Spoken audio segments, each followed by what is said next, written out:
ನಮ್ಮ ರಾಜ್ಯದಲ್ಲಿ ಗ್ರಾಮ ಪಂಚಾಯತಿ ಸದಸ್ಯರಾಗಲಿ ಸಾರ್ವಜನಿಕರಾಗಲಿ ಗ್ರಾಮ ಪಂಚಾಯತಿಗಳಲ್ಲಿ ಪಿ ಡಿ ಒಗಳ ಲಂಚಾವತಾರ ಅಥವಾ ಹಣ ದುರುಪಯೋಗ ಆಗಿದೆ ಅನ್ನೋದರ ದಾಖಲೆಗಳ ಸಮೇತ ದೂರು ನೀಡಿದ್ರು ಮೇಲಧಿಕಾರಿಗಳು ಇದಕ್ಕೆ ಕ್ರಮ ಜರುಗಿಸ್ತಾ ಇಲ್ಲ.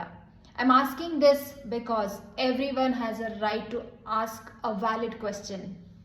ಅಧ್ಯಕ್ಷರು, ಉಪಾಧ್ಯಕ್ಷರು, ಸದಸ್ಯರು ಇವರೇನಾದರೂ ಗ್ರಾಮ ಪಂಚಾಯಿತಿಯಲ್ಲಿ ಹಣ ದುರುಪಯೋಗ ಮಾಡಿದ್ದಾರೆ ಅಂತ ಸಾಬೀತಾದರೆ ಸದಸ್ಯತ್ವ ರದ್ದು ಮತ್ತು 6 ವರ್ಷ ಚುನಾವಣೆಗೆ ನಿಲ್ಲೋ ಹಾಗಿಲ್ಲ.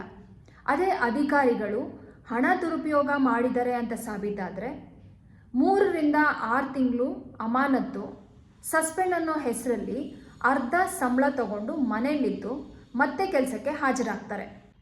ಇದು ಎಷ್ಟರ ಮಟ್ಟಿಗೆ ಸರಿ?